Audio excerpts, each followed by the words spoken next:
오늘 우리에게 주시는 하나님의 말씀은 고린도전서 3장 1절부터 23절까지의 말씀입니다. 봉독은 1절부터 9절, 16절, 17절 말씀만 읽겠습니다. 형제자매 여러분, 나는 여러분에게 영에 속한 사람에게 하듯이 말할 수 없고 육에 속한 사람, 곧 그리스도 안에서 어린아이 같은 사람에게 말하듯이 하였습니다. 나는 여러분에게 젖을 먹였을 뿐 단단한 음식을 먹이지 않았습니다. 그때에는 여러분이 단단한 음식을 감당할 수 없었습니다. 사실 지금도 여러분은 그것을 감당할 수 없습니다. 여러분은 아직도 육에 속한 사람들입니다. 여러분 가운데에서 시기와 싸움이 있으니 여러분은 육에 속한 사람이고 인간의 방식대로 살고 있는 것이 아닙니까?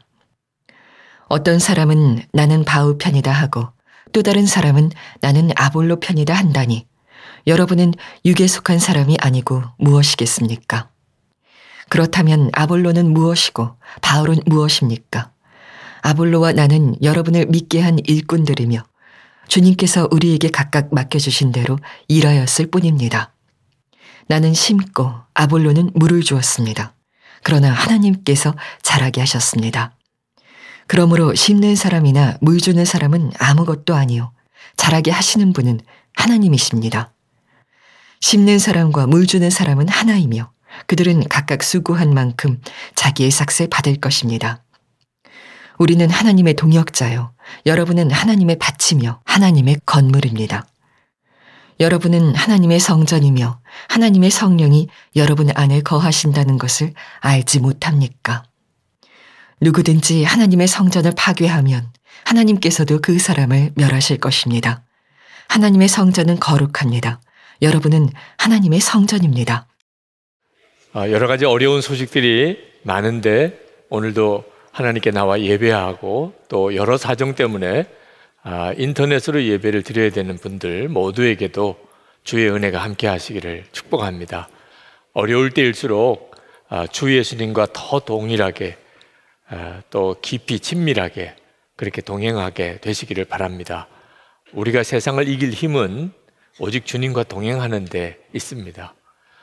사도 바울이 고린도에 편지를 쓴 이유는 고린도 교회 안에 시기와 다툼이 일어났다는 소식을 들었기 때문에 그렇습니다. 사도 바울은 그 이유를 고린도 교인들이 너무나 영적으로 어린아이 같기 때문이라고 말씀했습니다. 한마디로 애들이니까 싸운다는 거죠. 사도 바울은 고린도 교회에서 말씀을 전할 때 그는 어른들에게 할 수 있는 그런 굳은 음식과 같은 말씀은 전하지 못하고 어린 아이들에게나 줄 수 있는 말씀, 젖과 같은 말씀만 가르쳐 썼노라고, 지금도 그렇게밖에는 할 수 없다고 그렇게 말을 했습니다. 1절 말씀에 보면 형제 자매 여러분, 나는 여러분에게 영에 속한 사람에게 하듯이 말할 수 없고 육에 속한 사람, 곧 그리스도 안에서 어린아이 같은 사람에게 말하듯이 하였습니다.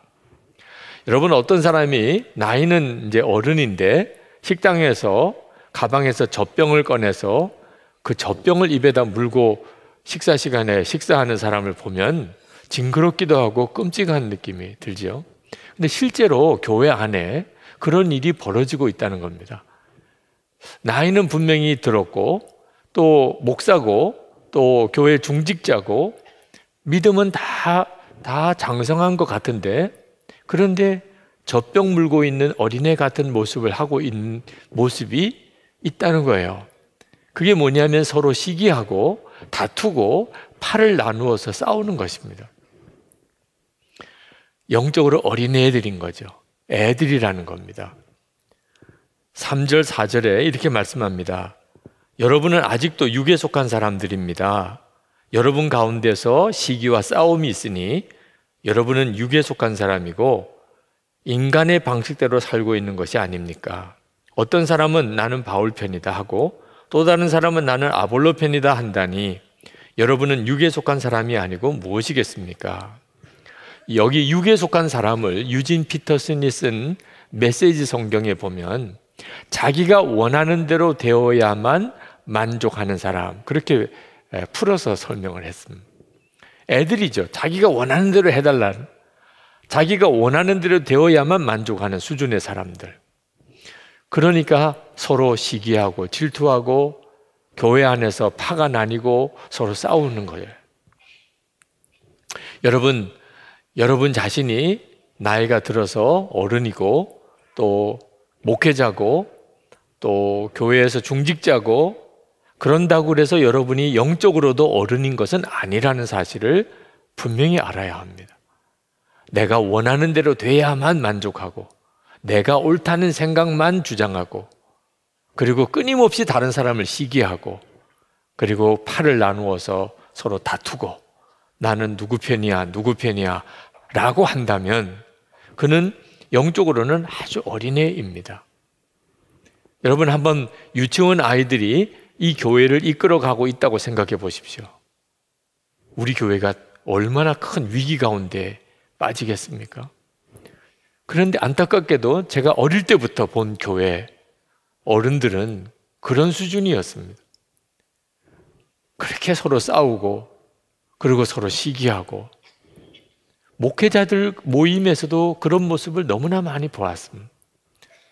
이것이 지금 한국 교회에 심각한 문제가 되어 있는 것입니다.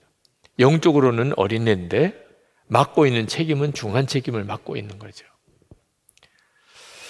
사도 바울은 이것을 인간의 방식대로 사는 것이라고 표현을 했습니다. 다시 말하면 하나님을 믿지 않는 그냥 일반 사람들이 사는 방식이라는 거죠. 지금 현재 우리나라가 그런 어려움에 빠져 있습니다.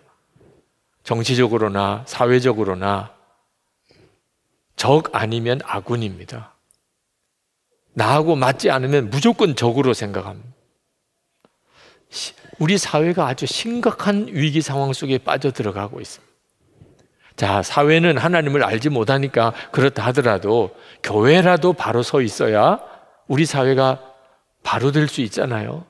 그런데 교회마저도 들어와 보면 사람들 사이에 서로 파가 갈리고 그리고 서로 다투고 싸우고 내가 옳다, 내가 그러다라는 식으로 가면 나라가 망하는 거죠. 이거는 우리에게 있어서 대단히 심각한 문제예요.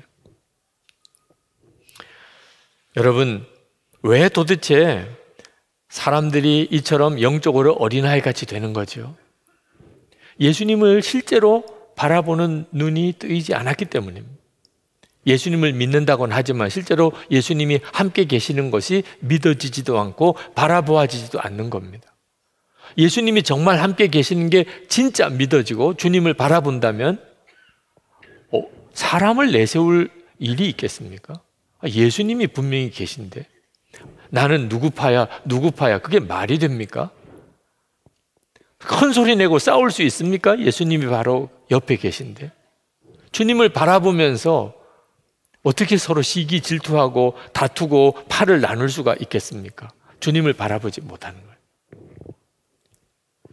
사도 바울은 고린도에 복음을 전했습니다. 그리고 그 뒤에 아볼로가 이어 맡아서 고린도 교회에 목회를 했습니다. 그러나 실제로 고린도 교회에 복음을 전하고 교회를 세우신 분은 바울도 아니고 아볼로도 아니고 하나님이라고 사도 바울이 분명히 말씀합니다.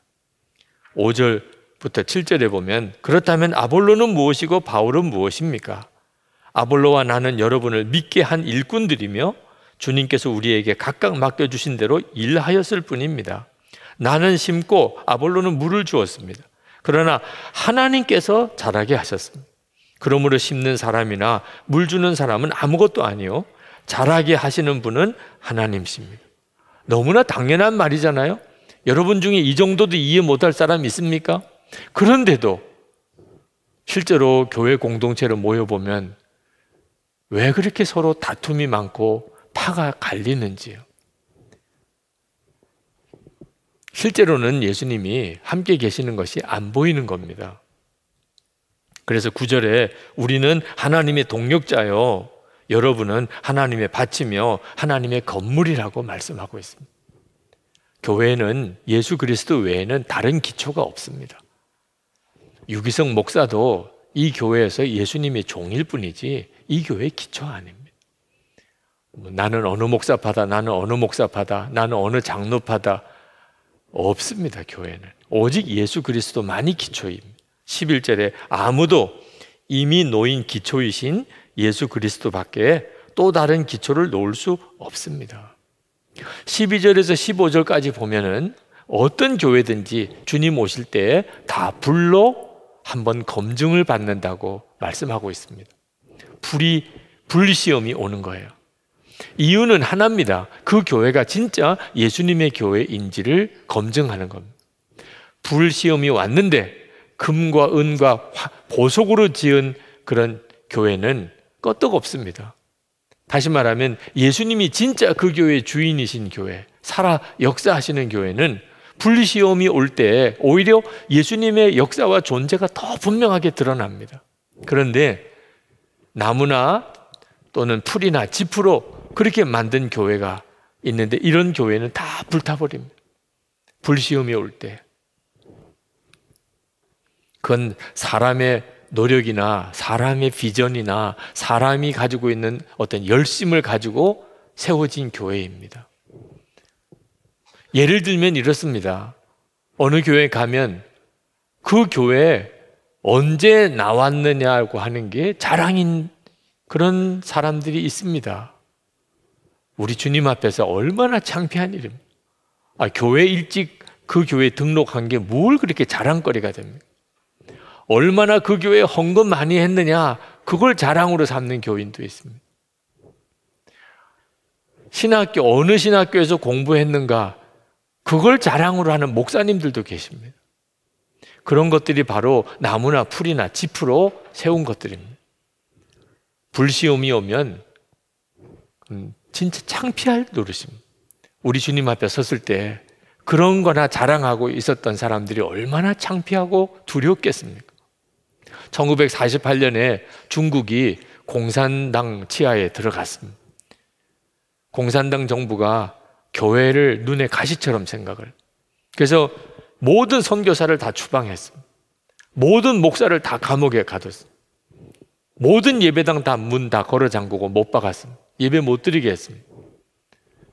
그래서 많은 교회가 결국은 다 무너졌습니다. 그런데 참 놀랍지요. 그런 상황에서 선교사도 목사도 없고 예배당도 다 문 닫았는데 더 부흥되는 교회가 있었습니다. 더 부흥이 되는 거예요. 그런 교회를 예수 가정교회라고 말합니다. 가정교회, 중국의 유명한 가정교회. 그 교회는 예수님이 중심이었습니다. 예수님만 바라보는 교회였어요. 선교사 바라보거나 목사 바라보거나 예배당 건물 바라보거나 하지 않았어요. 예수님이 정말 그들의 진짜 믿음의 대상이었어요. 그런 교회는 그런 상황에서도 더 부흥이 되는 거예요. 여러분, 우리 교회도 불시험을 견뎌낼 수 있는지 준비된 교회여야 합니다. 그렇게 예수님을 바라보자, 24시간 주님을 바라보라, 그렇게 권하는 이유가 거기에 있어요. 도대체 뭘 준비하자는 거죠? 우리 교회가 또 여러분 자신이 하나님의 성전인 것을 분명하게 아는 것입니다. 16절 말씀에 여러분은 하나님의 성전이며 하나님의 성령이 여러분 안에 거하신다는 것을 알지 못합니까? 우리가 하나님의 성전입니다. 그 말은 개인적으로 성령께서 우리 안에 성령 하나님이 내 안에 거하시니 내 몸이 성전이죠. 그런 우리들이 모였으니 우리가 모이는 곳에 항상 주님이 같이 계시지요. 그러니 우리가 성전인 것입니다. 절대로 이 건물이 성전이 아닙니다. 이 사실을 예수를 안 믿는 불신자들은 도저히 알 수가 없습니다. 그래서 교회 성도들이 모인 것을 그저 사람들이 모인 어떤 단체인 줄로 생각합니다. 성령님이 안 보이니까. 그냥 교회도 그냥 사람들이 모인 단체의 하나로 여깁니다. 그런데 문제는 교인들 중에도 성령께서 자기 안에 거하시고 우리 가운데 계신 것을 모르는 교인들이 있다는 겁니다. 듣기는 들었는데 실제로는 믿어지지 않는 겁니다. 그러니 교인들이 모인 속회나 또는 교회 안에 어떤 공동체 모임이 사람들끼리 모인 곳인 줄로 여기는 사람들이 있습니다. 그렇게 되면 어떻게 됩니까? 시기하고 질투하고 서로 싸우고 팔을 갈리는 일이 벌어지게 되는 겁니다. 주님은 바라보아지지 않고 사람들만 보이니까. 이게 얼마나 무서운 건가를 알아야 합니다. 그것은 하나님의 성전을 무너뜨리는 거예요. 예수님의 몸을 찢는 것입니다. 본인이 그걸 전혀 모르니까 그냥 그런 무서운 죄를 짓고 있는 거예요. 17절에 누구든지 하나님의 성전을 파괴하면 하나님께서도 그 사람을 멸하실 것이다. 성도들끼리 서로 싸우고 갈라지는 것이 하나님의 성전을 파괴하는 것이고 예수님의 몸을 찢는 겁니다. 사도 바울이 아직도 예수를 믿기 전에 스데반을 순교하게 했고, 그리고 또 다른 예수 믿는 사람들이 있다는 소문을 듣고 다마스커스로 쫓아가고 있었습니다. 그때 그 도중에서 예수님을 만났어요. 빛보다도 더 강력한 빛으로 주님이 사울에게 임했습니다. 눈이 멀었어요. 도대체 이분이 누군가? 사울아 사울아 하시는데 도대체 뉘시오니까 그때 예수님께서 깜짝 놀랄 말씀을 하셨어요. 나는 내가 핍박하는 예수다.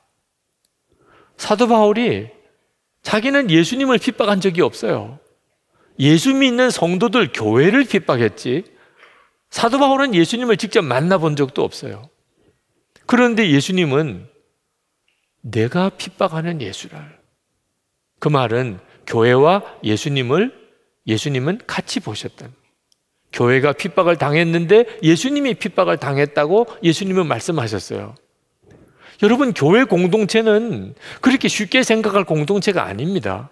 그냥 사람들끼리 모였으니까 뭐 싸우는 일도 있고 시기 질투도 있고 서로 파도 나뉘고 절대로 그렇지 않습니다. 정말 무서운 일이에요. 우리는 하나님의 성전이에요. 우리 안에 성령 하나님께서 계시고 그 성령 하나님은 우리를 예수님을 바라보게 하고 있어요. 여러분은 하나님의 성전입니다. 이 말씀을 명심하고 살아야 돼요. 시기와 다툼이 있는 사람은 영적으로 어린아이라고 그래서 영적으로 성숙한 사람은 시기심도 없고 다툼도 없는 줄로 생각하면 오해예요.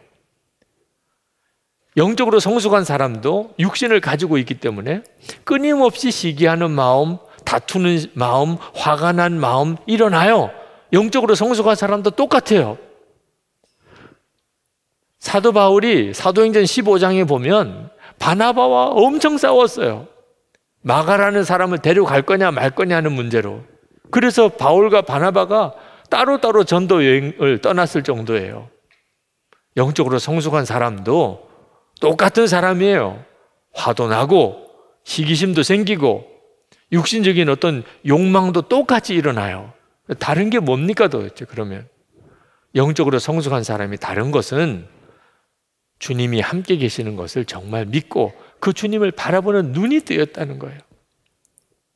시기심이 일어나지만 주님을 바라보면 그 시기심으로 살 수가 없어요. 화도 나지만 주님을 바라보면 화를 낼 수가 없어요. 사람의 욕구와 욕심은 누구나 똑같죠.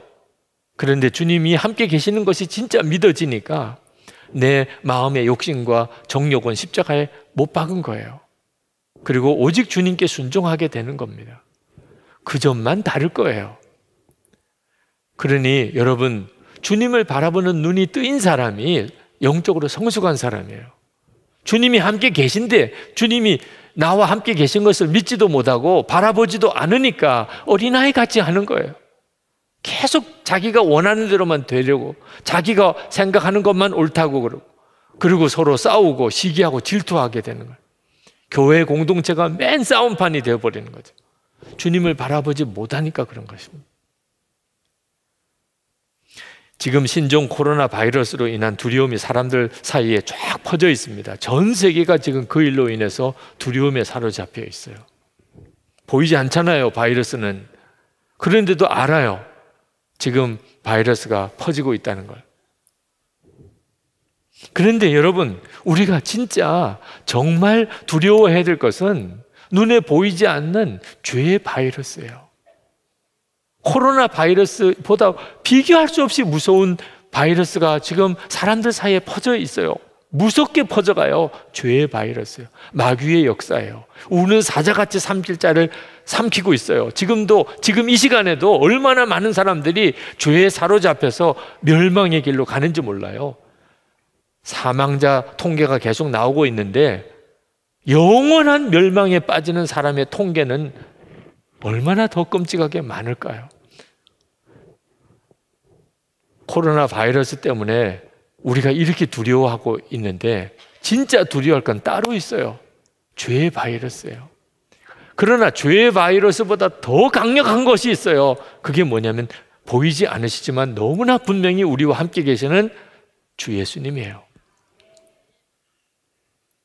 여러분, 그 보이지 않는 코로나 바이러스를 의식해서 여러 가지로 조심하고 생활도 완전히 패턴도 바뀌고 사람들 모이는 곳에는 가지도 않으려고 그러고 그렇게 손도 열심히 깨끗하게 씻고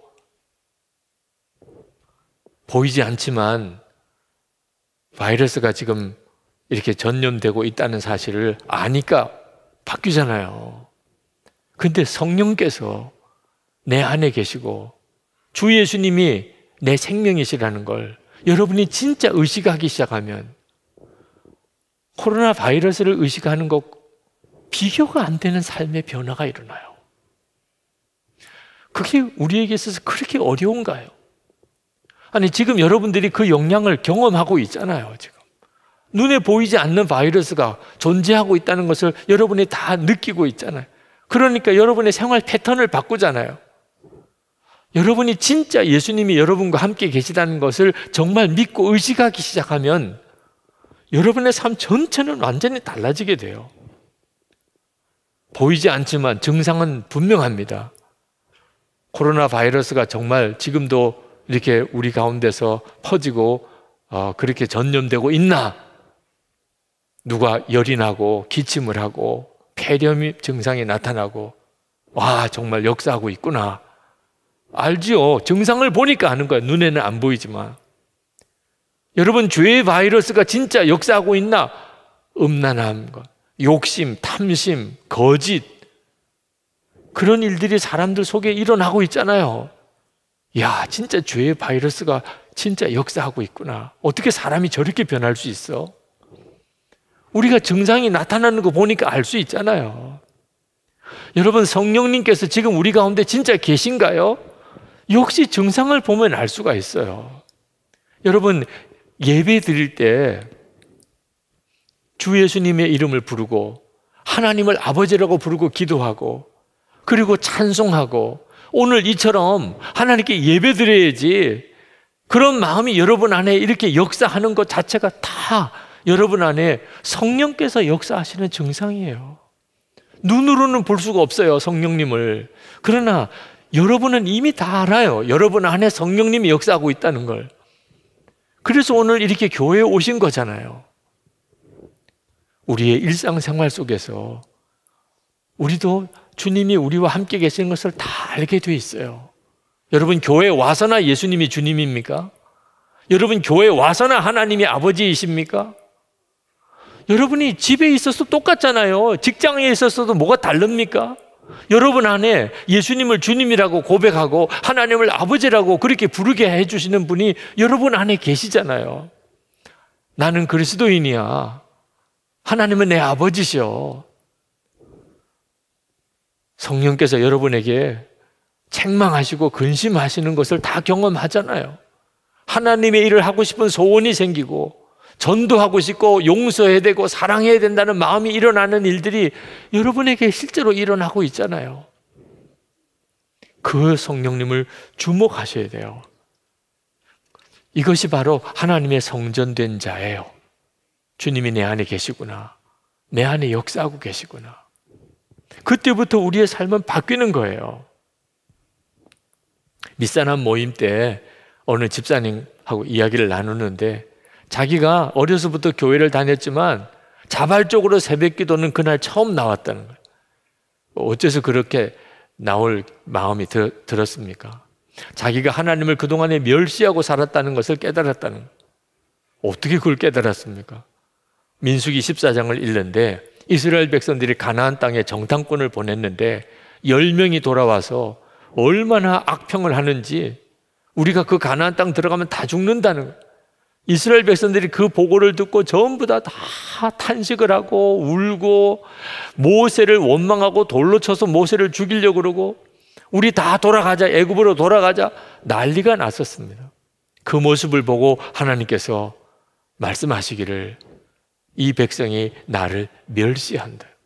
분명히 내가 약속하기를 가나안 땅 너희들에게 주었다, 들어가라 말씀했는데 그 울고불고 난리를 치는 것을 하나님은 당신을 향한 멸시라고 받았다.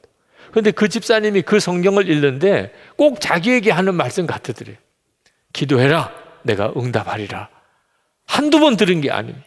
설교 때도 들었고 성경 읽으면서도 자기가 깨달았고 마음의 감동도 여러 차례 받았는데 기도 못한다, 너무 피곤하다, 이런저런 핑계로 기도를 안 하고 살았다. 그런데 그게 하나님을 멸시하는 것으로 하나님이 받으시는구나. 이게 얼마나 끔찍한 일이에요. 자기는 그렇게 하는 줄 몰랐대. 그 다음날 새벽에 눈이 뜨였대요. 새벽 기도 갈 시간이잖아. 그러고는 그냥 일어나서 교회를 왔다는 겁니다. 주님을 의식하기 시작하니까, 정말 주의 말씀을 내가 귀 기울이기 시작하니까 삶이 바뀌는 거예요. 저는 마음속에 있는 죄까지도 다 끊어버리는 것에 대해서 참 쉽지 않았어요. 이유는 제 마음이 아직 죄에 대한 분명한 결단이 서지 않았기 때문입니다. 그런데 나는 죽고 예수로 사는 분명한 십자가의 복음을 깨닫고 그걸 나 자신에게 적용했어요. 나는 죽었다, 이제 예수님이 내 생명이시라. 그때 제가 느껴진 느낌은 좀 황홀한 것이었어요.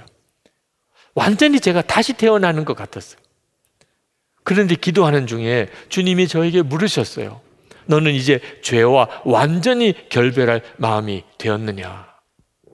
그 전에 그런 말씀을 수도 없이 들었어요. 그때마다 제 마음은 불편했어요. 무거웠어요.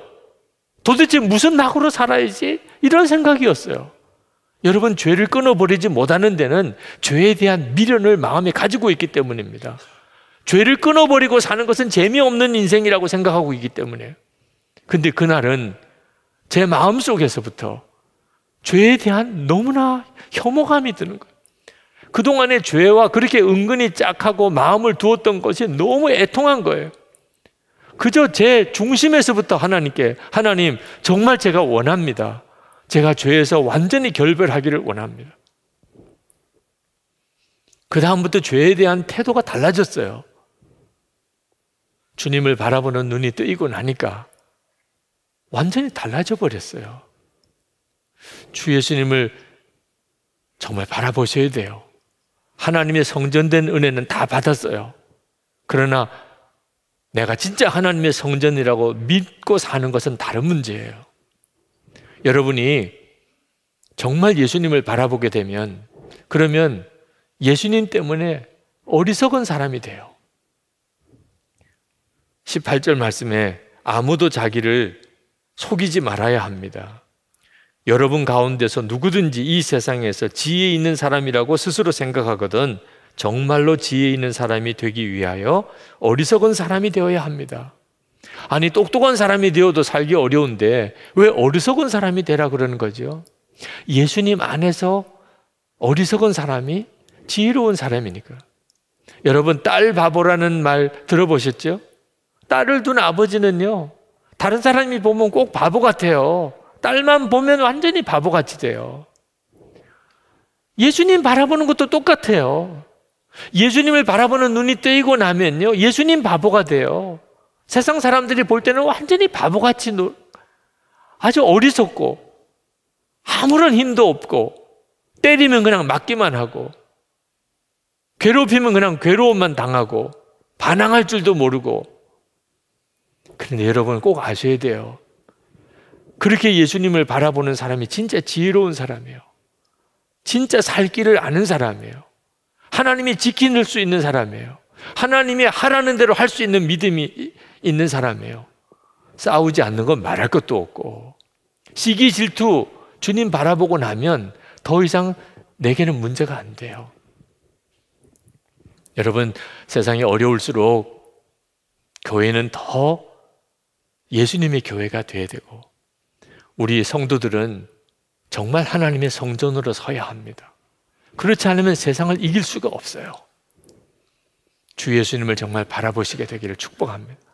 오늘 성찬을 받습니다. 성찬은 우리가 하나님의 성전인 것을 다시 확인해 주는 하나님의 놀라운 은혜예요. 여러분이 하나님의 성전인지 아닌지는 여러분이 성찬받을 믿음이 있는가에 달려 있어요. 예수님은 나를 위해서 살을 주시고 피를 주셨다. 나와 한 몸이 되어 주셨다. 여러분이 진짜 믿으신다면 지금 이미 여러분은 하나님의 성전이에요. 주님을 바라보시고 사셔야 됩니다. 이 시간 우리 기도하고 성찬을 받겠는데, 쉽지 않은 세상에 여러 가지 안 좋은 소식들이 많은 때에 주님 붙잡습니다. 주님이 저와 함께 한 몸이 되어주신 것을 감사합니다. 주님만 바라보고 저가 살아가기를 원합니다. 우리 통성으로 기도하고 성찬을 받겠습니다.